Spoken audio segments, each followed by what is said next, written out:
Coach, and then open up for questions for Greg. Coach. It was obviously a difficult day.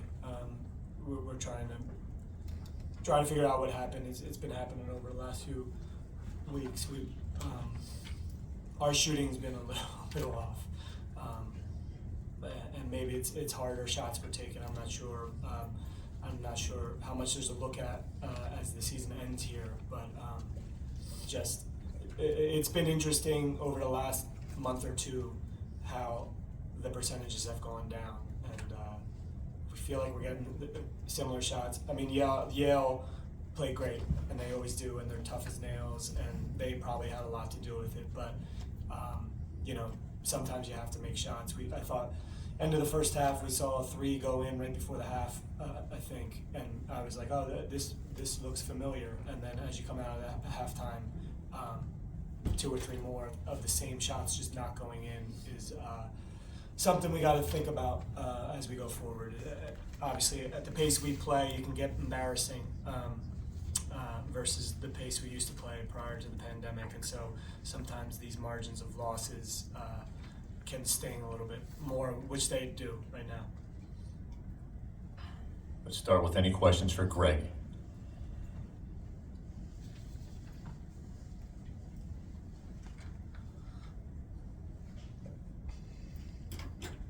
Third row.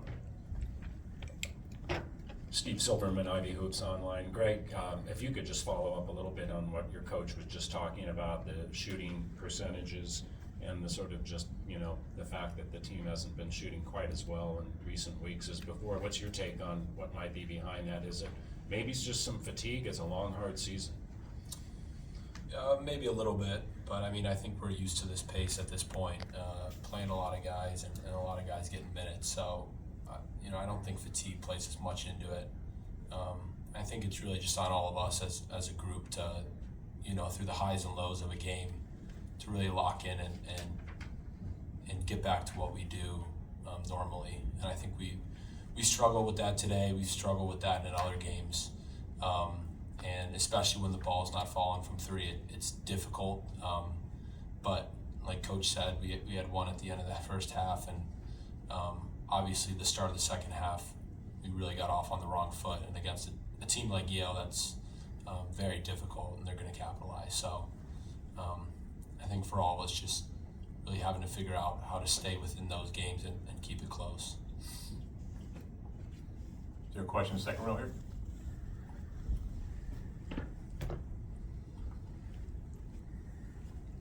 Hey Greg, you're matched up against Bez and Bang for a lot of the game. You recently won Defensive Player of the Year. Did his defense frustrate you at all today? Yeah, I'd say him and the whole team that Yo played. They built the wall and they made it difficult on us inside. So I think there's a lot of plays a lot of us wish we had back. Obviously, it's tough when the three's not falling, but. They're a good team. They're really disciplined, and they took us out of what we do and what we love to do. So, yeah. Yeah, Andrew Kramer, Yale Daily News.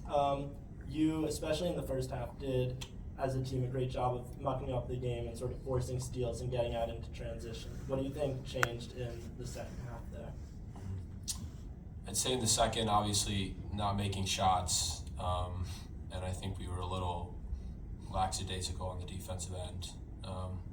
I think we had a little bit of energy coming out in the first and jumped on them a little bit, and then in the second we let off the gas a little bit, and they were starting to sort out a little bit of our run and jump, and that's on all of us not really getting back and getting into the play. So it was tricky.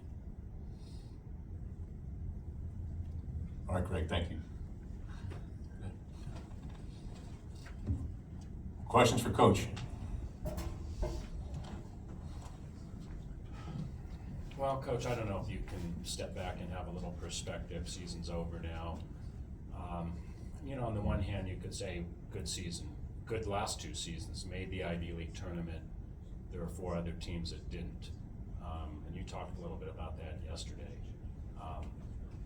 that it might have been nice if Brown had a chance to have a play-in game. And so that's the good news, right? But is there some bad news as well, which is that has the program hit just a little bit of a ceiling at this point with 2 exits in the first round of the tournament? And I guess the other way I want to put this is, are the teams kind of catching on to your style of play and figuring out, especially the upper echelon teams in the league, a way to game plan, your up and down play that you like to play now?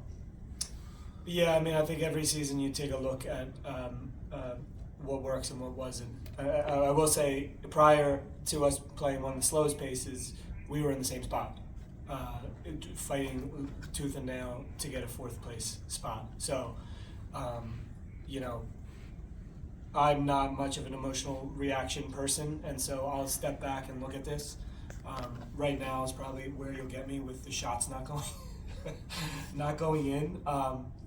But yeah, I mean, we'll look at everything. I mean, I think in the Ivy League it gets physical, and cuts and easy baskets that we get outside the league. Now, I don't know, with freedom of movement, stuff like that, I don't know if that's going to change. That's been the way it's been forever. But the natural order of things in this league is the teams so far that have hosted the tournament have been sort of at the top of the league.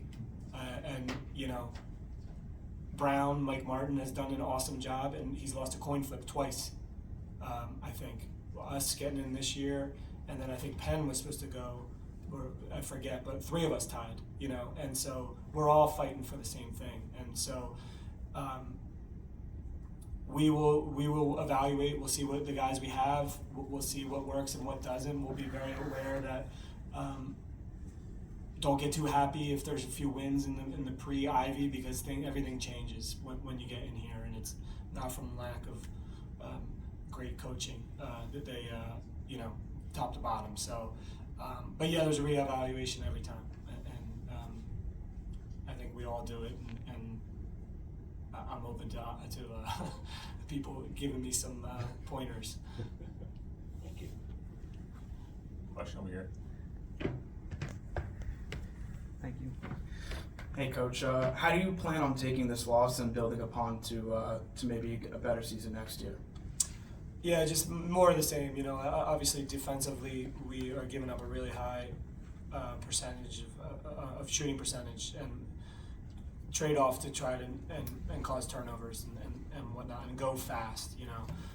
And so with that too, I think when shots don't go in, you can't cause a little bit of havoc that you're looking to do. And so it's all connected.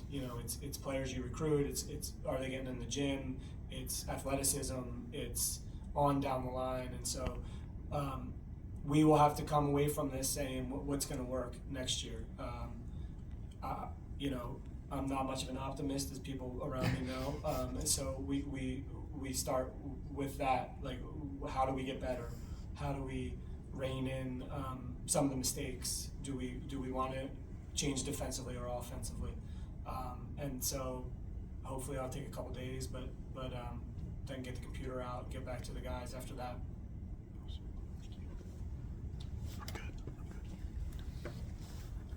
Okay, Coach, Sam Fetterman, Mid-Major Madness. If you could have it back, would you like to use a timeout early in the second half when they got 5 quick points? You let them play out to, I think it was a 12-0 run. Would you have used a timeout a little sooner? Everybody asks me that, and never do I use a timeout. And so we've been down 13 with 8 minutes to go. We've been down 11 with 4 minutes to go. And it's part of what we're doing. Now, as a player and as a coach here at Princeton, that would have been crazy. But we're bathing in crazy a little bit here now. And so sometimes it works and sometimes it doesn't. But that has been something that we've done. I think we got good shots. That's what we do. Now, Miami blew the doors off us in a few minutes here and there, and then we both scored 107, 105 points. So it works sometimes and it doesn't sometimes, and it's a lot of times people think they have the answer, and most of them are not in it, and they don't know the intricacies of your team, how they react, what happens when you call a timeout for a team that has never had a timeout called in that situation. And so, you know, if I had Duke, I probably would have called a timeout, or Cornell. And, you know, so there's, yeah, you are the head coach because you know the every detail of your team and how they react to things, how other teams react to them. Are they tired? Are we getting good shots and just missing them? Does a timeout ever in the history of my basketball life help guys make shots? And I don't ever remember it helping that much. And so that's how we roll. Time for one more.